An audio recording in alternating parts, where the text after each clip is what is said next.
Hi AI అనేక సమస్యలకు కృత్రిమ మేధతో పరిష్కారం. నగరంలో పెరుగుతున్న స్టార్టప్ ట్రెండ్స్. పూర్తి వివరాలకు చదవండి రేపటి సాక్షి దినపత్రిక. న్యాయమేనా అని అడుగుతా ఉన్నా.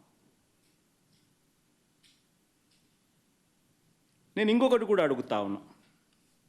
ఈ మాదిరిగా ఈ 3 సార్లు ఈ క్వాలిఫై అయిన ఈ నెయ్యి సప్లై చేసే సంస్థ కానీ, ఈ క్వాలిఫై అయిన ఈ సంస్థలు ఎవరైతే ఉంటారో వాళ్ళు national accreditation boards for labs నుంచి సర్టిఫై చేసిన సంస్థ నుంచి ప్రోడక్ట్ క్వాలిటీ సర్టిఫికెట్ తీసుకుని రావడమే కాకుండా, ఆ తర్వాత ఇక్కడ టీటీడీలో 3 శాంపుల్స్ తీసుకుని 3 రిపోర్ట్స్ మళ్ళీ పాస్ అయితేనే ఇవి వాడకంలోకి తీసుకొని వస్తారు. మరి అలాంటప్పుడు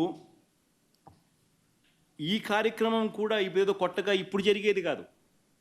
ఈ ప్రొసీజర్ కూడా ఈ రకంగా 3 శాంపుల్లు తీసుకోవడము, ఈ రకంగా 3 శాంపుల్స్ పాస్ అయితేనే దీన్ని వాడకంలోకి తీసుకొని రావడం, ఇవన్నీ కూడా కొత్తగా ఇప్పుడు తీసుకొచ్చినటివి కాదు. ఇవన్నీ కూడా దశాబ్దాలుగా ఉన్నటివి ప్రక్రియ, ప్రాసెస్.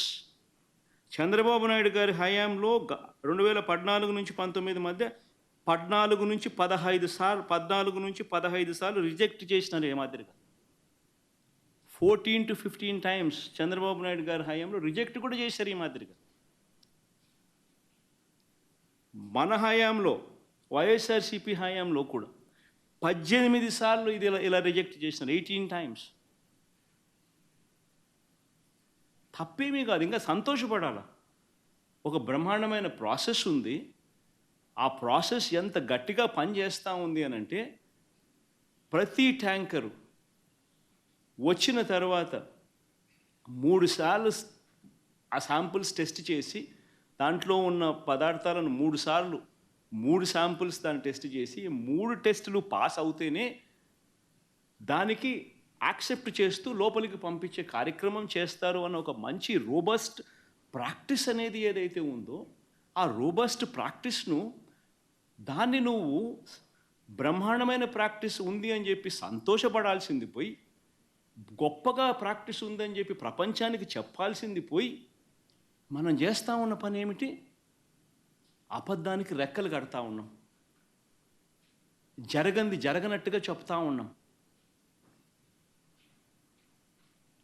ఏకంగా చంద్రబాబు నాయుడు గారు అనే వ్యక్తి నాసిరకమైన పదార్థాలు వాడేశారని, యానిమల్ ఫ్యాట్ గీకు బదులు కూడా వాడేశారని, లడ్లు తయారైనాయని భక్తులు తినేశారని, ఎంతటి దారుణమైన అబద్ధాలు ఆడడం ధర్మమేనా అని అడుగుతా ఉన్నా.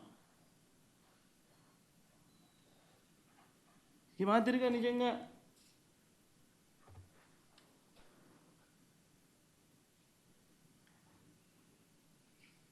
ఆశ్చర్య కలిగించే విషయం ఇంకొకటి చెప్పాలి. అసలు ఈ రిపోర్టు, రిజెక్ట్ అయిన రిపోర్టు మొట్టమొదటిసారి జూలై 12వ తారీఖున, అంటే ఎవరి హయాంలో, ఎవరు ముఖ్యమంత్రి? జూలై 12వ తారీఖున శాంపుల్స్ తీసుకున్నారు. అంటే ఎవరు ముఖ్యమంత్రి, ఎవరి హయాంలో ఇది? చంద్రబాబు నాయుడు గారు సాక్షాత్తుగా ముఖ్యమంత్రిగా ఉన్న హయాంలో. ఆయన జూన్ 4న ఎన్నికల్లో రిజల్ట్స్ అయినాయి. జూలై 12 ఆయనే ముఖ్యమంత్రి. ఆయన ముఖ్యమంత్రిగా ఉండగా శాంపుల్స్ జూలై 12వ తారీఖున శాంపుల్స్ తీసుకున్నారు. వచ్చిన ట్యాంకర్, ఒక ట్యాంకర్ తిరుపతికి ఆ టైంలో వస్తే, ఈ నెయ్యి సప్లై చేసే ట్యాంకర్ వస్తే దాంట్లో నుంచి శాంపుల్స్ తీసుకున్నారు. ఈ శాంపుల్ను 17వ తారీఖున 17న అంటే వాళ్ళ టెస్టులన్నీ చేసి, ఆ 3 టెస్టులు అక్కడే వాళ్ళు చేస్తారు. చేసిన ఆ టెస్టులు సరిగ్గా రాలేదు కాబట్టి ఆ శాంపుల్స్ను 17వ తారీఖున ఎన్డీడీబీకి పంపించినారు, నేషనల్ డైరీ డెవలప్మెంట్ బోర్డుకు. వాళ్ళు 23వ తారీఖున రిపోర్ట్ ఇచ్చినారు.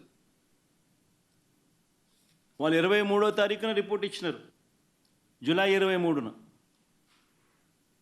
అవును, రిజెక్ట్ అయింది. నేను ఒకటే అడుగుతా ఉన్నా, జూలై 23వ తారీఖు నుంచి 2 నెలలు చంద్రబాబు నాయుడు ఏం చేస్తూ ఉన్నాడు?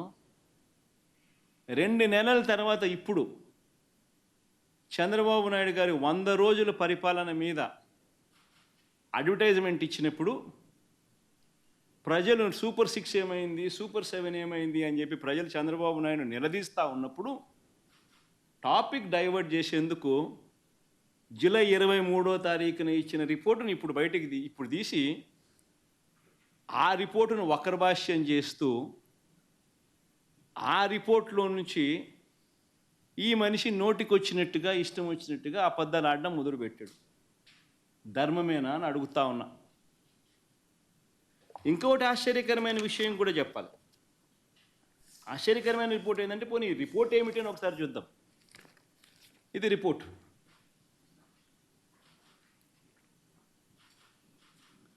ఈ రిపోర్ట్ చూస్తే ఈ రిపోర్ట్లో కూడా ఏమని కనిపిస్తూ ఉంది? ఇది S value, standard S value ఇవి ఉండాలి. అయితే స్టాండర్డ్ ఎస్ వాల్యూ ఇవి కాకుండా ఇవి ఉన్నాయి అంటే డీవియేషన్ ఉంది, or falling out of the range.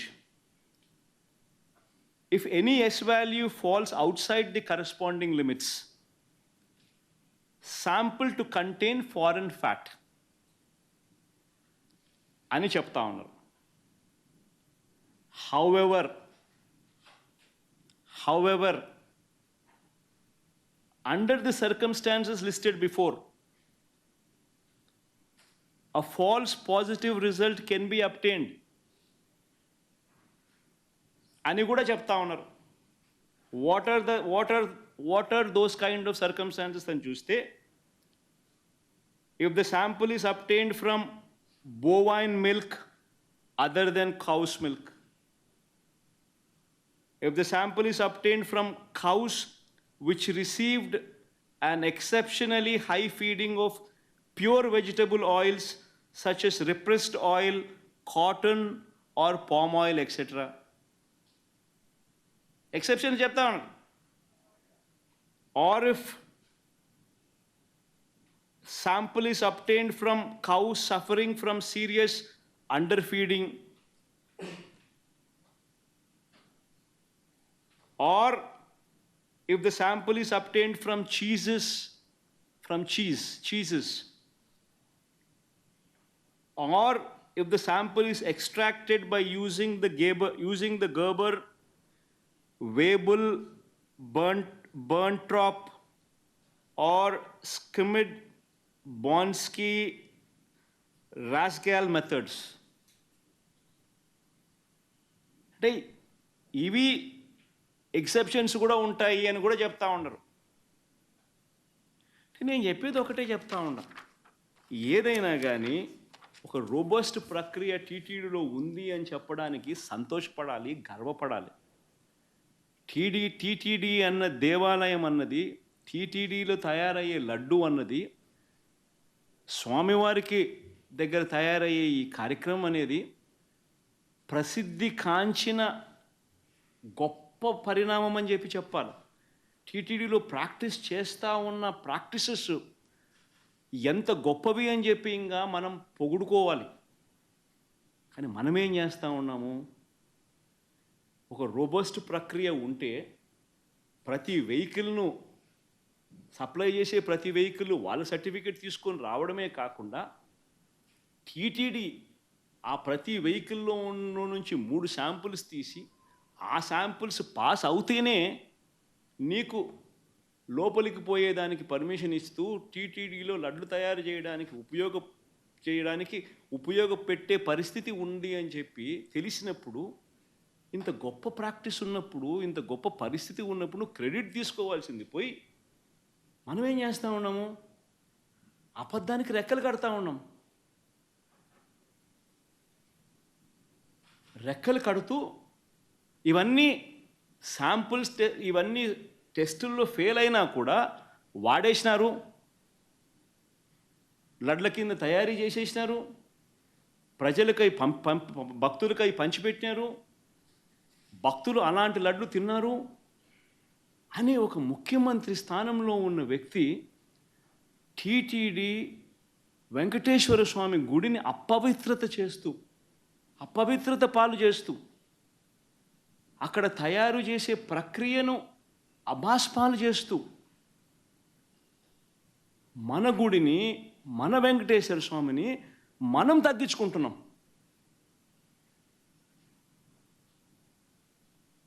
ఇంతకన్నా దారుణమైన పరిస్థితులు ఎప్పుడైనా రాష్ట్ర చరిత్రలో ఎక్కడైనా జరుగుతాయా? ప్రతి ఒక్కరు కూడా దీని గురించి ఆలోచన చేయాలని చెప్పి నేను అడుగుతా ఉన్నా. వీళ్ళు చెప్పే మరో దుష్ప్రచారం, కర్ణాటక మిల్క్ ప్రొడ్యూసర్స్ ఫెడరేషన్ KMFకు ఉద్దేశపూర్వకంగానే ఆ కంపెనీ బ్రాండ్ నందినికి నెయ్యి కాంట్రాక్ట్ ఇవ్వలేదని ఆరోపిస్తున్నారు. ఆశ్చర్యకరమైనది.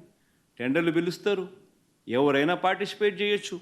ఇదే చంద్రబాబు నాయుడు గారి హయాంలో 2015 నుంచి 2018 అక్టోబర్ వరకు KMFకు చెందిన బ్రాండ్ ఎందుకు లేదని అడుగుతా ఉన్నాను.